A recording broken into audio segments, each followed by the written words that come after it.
2020년 올해의 한자는 빽빽할 밀자입니다. 밀. 코로나19로 인하여서 밀집, 밀폐, 밀접 이런 것이 금지되어 있어서 연상되는 단어로 선정이 되었습니다. 우리나라는 2001년부터 교수신문에서 그 해를 함축하는 사자성어를 전국 대학교에 있는 교수님들에게 수집을 해서 가장 많은 표를 받은 사자성어를 선택을 해서 올해의 한자로 선정을 합니다. 2020년 올해의 사자성어는 아시타비입니다. 아시타비. 나는 옳고 남은 그르다 이런 뜻입니다. 우리나라의 1년간을 잘 함축한 사자성어라고 생각이 듭니다. 저는 오늘 한 해를 정리하면서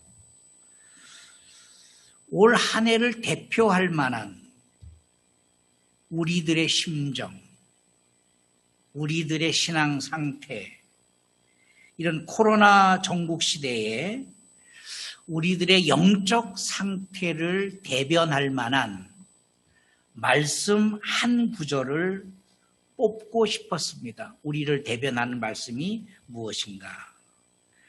코로나 시기니까 여러 후보들이 제 마음에 떠올랐습니다. 에레미야 42장 11절 말씀입니다. 나 여호와가 말하노라 너희는 그 두려워하는 바벨론 왕을 두려워 말라.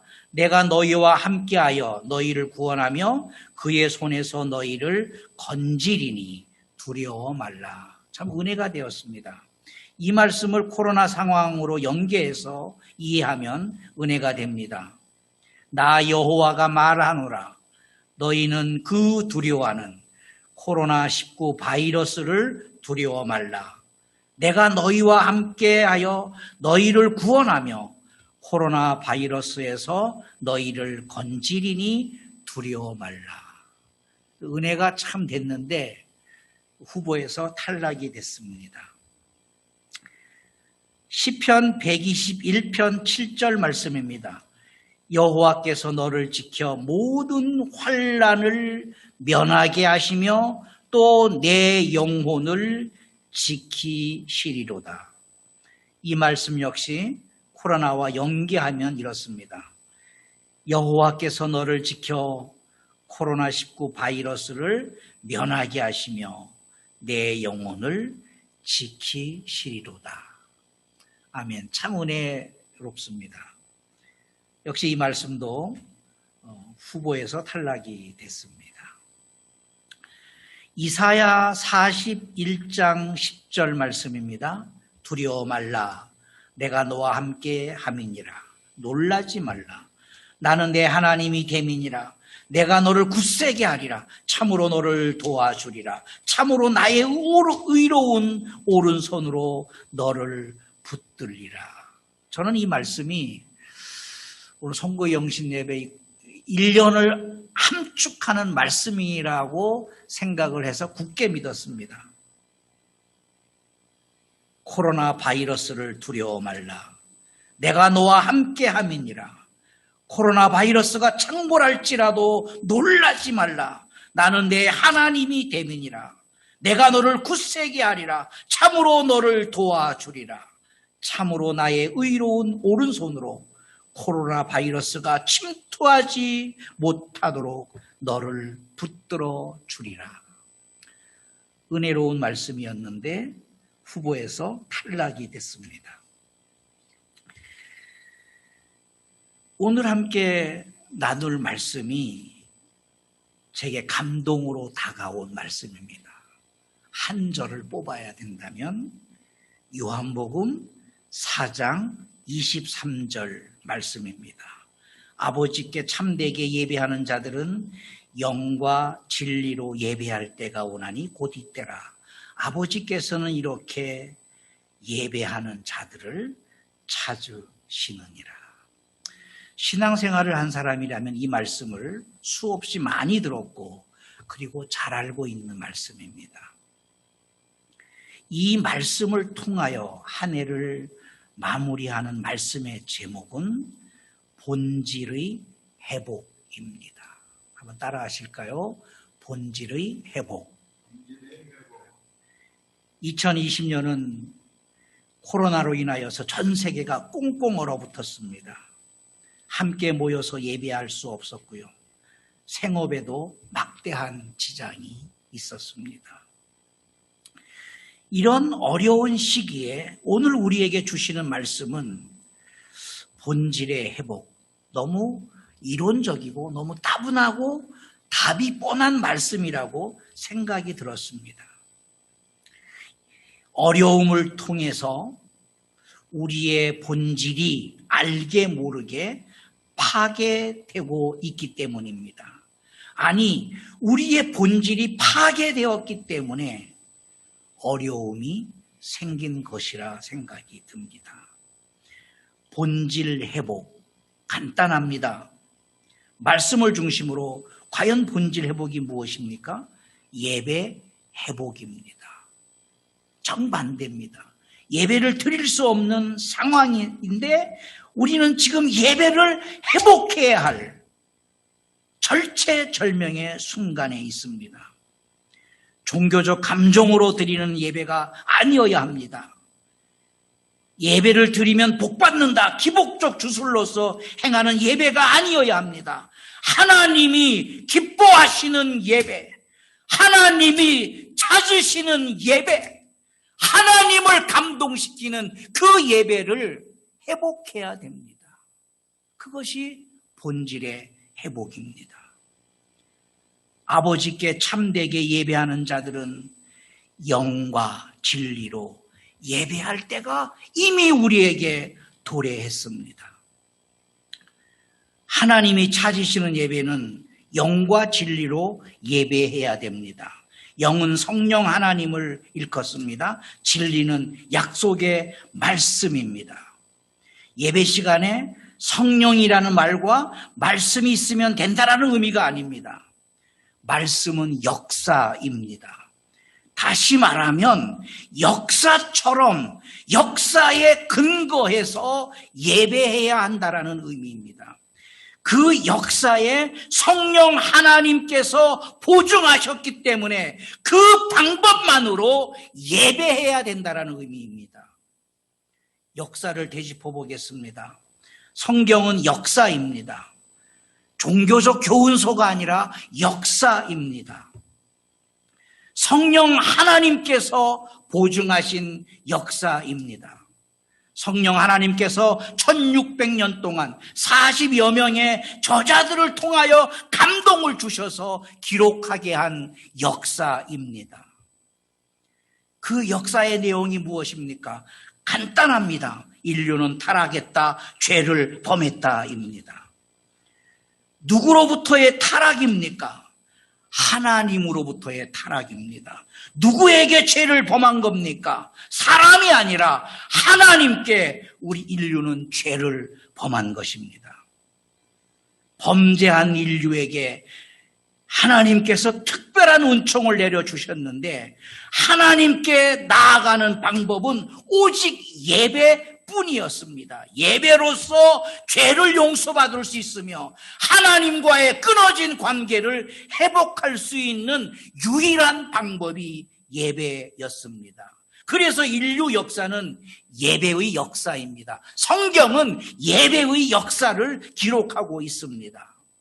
그런데 안타까운 것은 시간이 지나면서 문화 문명이 발전하면서 이런 예배 역사관이 없어진다라는 것입니다. 다시 말하면 예배 역사를 잃어버린다라는 것입니다. 우리가 살고 있는 이 땅의 한 모퉁이 역사를 되짚어 보겠습니다. 바로 소돔 고모라입니다.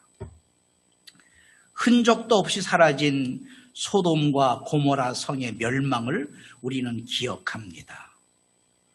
소돔 고모라 성의 멸망 원인에 대해 과학적 방법으로 접근한다면 아마도 지진이라는 자연재해 때문이라고 말할 것입니다. 그러나 성경은 분명하게 증언하고 있습니다.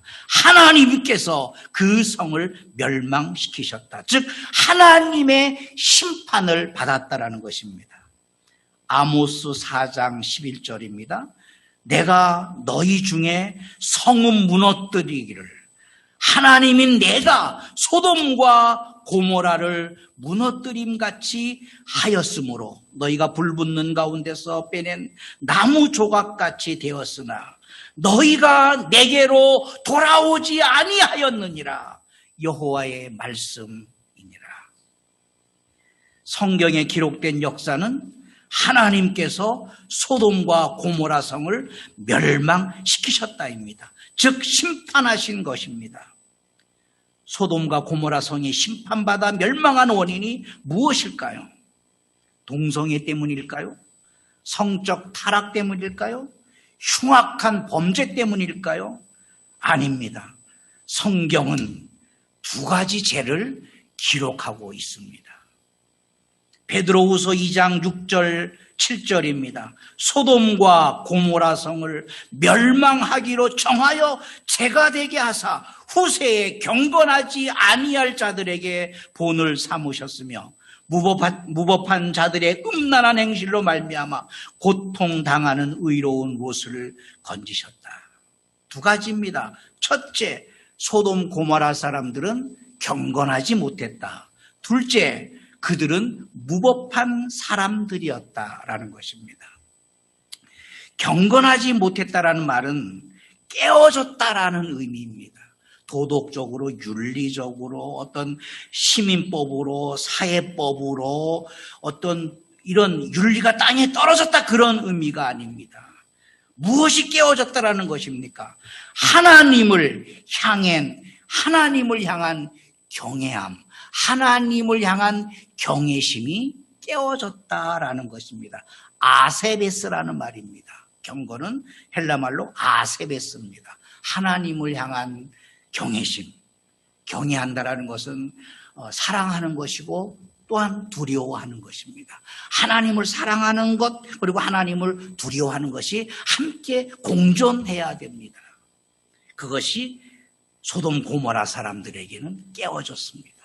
그릇이 깨어지듯이 더 이상 깨어진 그릇에 물을 담을 수 없는 것처럼, 경건을 담을 수 없는 것처럼 그렇게 깨어졌다라는 의미입니다. 하나님이 죄를 물으실 때 그 기준이 있습니다. 도덕적이냐, 윤리적이냐, 사회적인 시민법으로 절대로 묻지 않으십니다. 하나님과의 관계로 말미암아 심판하시고 하나님과의 관계에 관련되어서 죄를 물으시는 것입니다.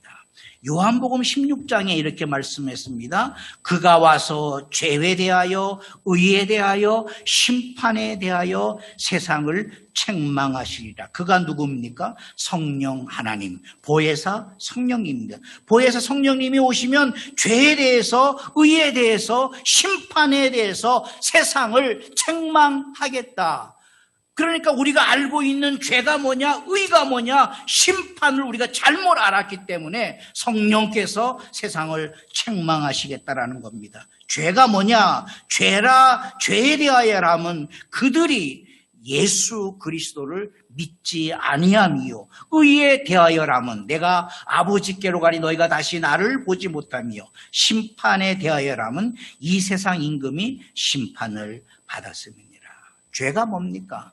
예수 그리스도를 믿지 않는 겁니다. 하나님과의 관계가 깨어진 것입니다. 소돔 고모라 사람들에게 죄를 물으시는 것은 얼마나 세상적으로, 윤리적으로, 도덕적으로 의로웠느냐가 아니라 하나님의 말씀이 기준이 된 것입니다. 하나님께서 말씀하신 약속이 기준이 되었습니다. 동성애 때문이 아닙니다. 성적 타락 때문이 아닙니다. 흉악한 범죄 때문이 아닙니다. 그들은 하나님과의 관계가 완전하게 깨어진 상태였고, 그 결과 그들은 하나님을 알지 못하였고 하나님을 경외하지도 않았으며 하나님을 예배하지도 않았던 사람들이었습니다. 두 번째 그 사람들은 무법한 사람들이었다. 법이 없다라는 말이죠. 아데스모스라고 합니다. 헬라어로 아데스모스. 법의 구속력을 깨뜨리고 자신의 욕심을 만족시키는 겁니다. 법의 구속력을 깨뜨린다. 아데스모스. 로마서 1장에 보면 하나님께서 사형에 해당하는 법을 정하셨습니다. 그런 법들을 다 깨뜨리는 거예요. 하나님의 율법을 깨뜨리는 거예요. 하나님의 약속의 법을 다 깨뜨리는 거예요. 그리고 자신의 욕심을 위해서 육신의 정욕과 안목의 정욕과 이생의 자랑이 기준이 되었던 사람들입니다. 소돔 고모라 시대보다 약 1000년 전의 역사는 노아 시대입니다. 여러분 우리가 잘 알다시피 창세기 6장 9절에 노아를 당대의 완전한 사람이라고 이렇게 평가하고 있습니다. 이것이 노아의 족본이라. 노아는 의인이요 당대의 완전한 자라. 그는 하나님과 동행하였다. 완전했다. 노아는 하나님 앞에 완전했다. 언제 완전했냐? 그 시대에, 당대에 완전했다. 히브리 말로 완전한 사람을 타밍이라고 합니다. 타밍. 이 뜻이 굉장히 의미가 있습니다. 완전하다, 순결하다도 뜻이 있지만 손상되지 않았다라는 뜻을 가지고 있습니다. 그대로 보존했다라는 거예요. 노아가 그대로 보존했다. 노아는 그대로 보존한 사람이었다. 무엇을 보존했느냐라는 거예요. 완전한 사람이었지만, 순결한 사람이었지만 손상되지 아니하고 노아가 물려받은 그것을 하나도 손상하지 않고 그대로 보존하였다. 그 보존이 뭐냐면 노아 시대보다 1000년 전에 바로 에노스라는 사람이 있었습니다. 바로 에노스의 예배 정신, 하나님께서 원하시는 예배가 무엇인지를 에노스가 예배 철학을 정리했습니다. 창세기 4장 26절입니다. 셋도 아들을 낳고 그의 이름을 에노스라 하였으며 그때 사람들이 비로소 여호와의 이름을 불렀더라.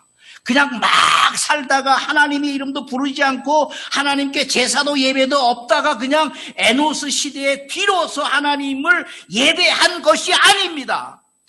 에노스 시대에 비로소 예배를 정리했습니다. 공적 예배를 드리기 시작했습니다. 우리는 예배자로 살 것이다. 우리의 사명은 예배자로 사는 것이다. 우리의 소망은 예배자로 살아가는 것이다. 그래서 여호와의 이름을 부르면서 어떻게 하나님께 예배하는 것이며 제사는 어떻게 드리는 것이며 하나님이 기뻐하는 예배가 무엇인지를 에노스가 정리했습니다. 그것을 1000년이 지나도록 하나님의 사람들에 의해서 노아까지 전수되었는데 성경은 노아를 일컬어서 타밍의 사람이었다라는 겁니다. 에노스가 정리한 그 예배 철학이 손상되지 아니하고 세속적으로 물들지 아니하고 세상과 타협하지 아니하고 그 예배 정신이 노아에게까지 전수되었다. 그래서 하나님께서 노아를 일컬어서 당대의 완전한 사람이었다라고 선포하는 것입니다. 그리고 1000년 이후에 에노스 이후에 1000년이 지났습니다. 노아 이후에 다시 1000년이 지났습니다. 아브라함 시대가 도래했습니다. 아브라함 시대도 아브라함은 가는 곳마다 이 예배 철학, 공적인 예배자로서 나는 예배자입니다. 공적으로 선포했습니다. 여러분, 아브라함이 예배드린 곳이 어디입니까? 상수리 나무 아래 아닙니까? 상수리 나무 아래라는 말은 단순한 나무가 아니라 우리식으로 표현한다면 선앙당 아래에서 예배했다라는 겁니다. 거기 선포하는 겁니다. 나는 예배자로 사는 겁니다. 나는 우상을 섬기지 아니하고 오직 하나님을 예배하는 예배자로 나는 살아갑니다 라고 선포하는 겁니다. 가는 곳마다 그곳에서 제단을 쌓고 예배했습니다. 그것을 조카 롯이 배웠을 것입니다. 봤을 것입니다. 그런데 롯은 그 예배를 잃어버렸습니다. 그리고 그가 살고 있는 소돔 고모라에 그 예배 정신을 전수하지 못했습니다. 이런 예배 정신이 에노스 이후 1000년 동안의 노아에게로, 노아 시대 이후에 1000년 동안 아브라함에게로 전수됐습니다. 당연 롯에게도 전수되었지만 그가 살았던 지역인 소돔 고모라에는 전수되지 않았던 것입니다. 그래서 의인 10사람이 없어서 멸망당했습니다. 소돔 고모라가 멸망당한 원인이 뭡니까? 죄가 아니라 그 예배 정신을 물려받은 의인 10사람, 타밍에 10사람이 없었기 때문에 그렇습니다. 의인이 뭡니까? 하나님을 향한 경건한 사람입니다. 하나님의 말씀이 기준이 되는 사람 일컫습니다.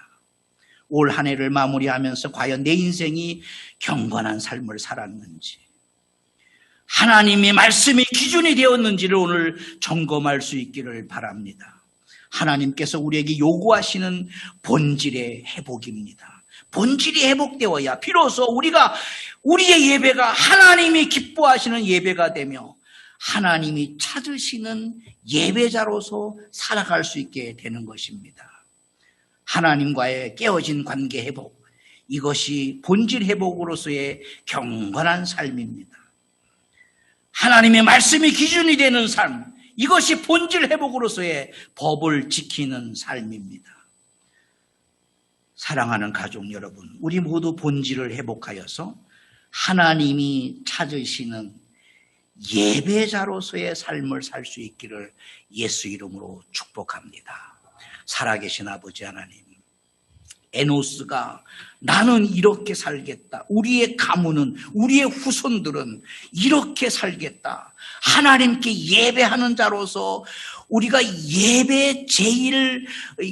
예배자로서 살겠다라고 온 세상에 선포한 공적 예배자로서 그 예배의 정신이 1000년 동안의 노아에게로 또 1000년 후에 아브라함에게로 전수되었지만 롯에게는 그 예배 정신이 전수되지 않았으며 그 예배 정신이 없었기에 하나님은 소돔 고모라 성을 멸망할 수밖에 없었습니다. 하나님, 올 한 해를 살아오면서 우리가 과연 이 예배 정신이 우리에게 있는지, 하나님이 찾으시는 예배 정신, 그 본질을 잃어버리지는 않았는지 우리 스스로를 점검하여서 본질을 회복하여 새해를 맞이할 수 있는 우리 모두가 되게 하여 주시옵소서. 예수님 이름으로 기도하옵나이다. 아멘.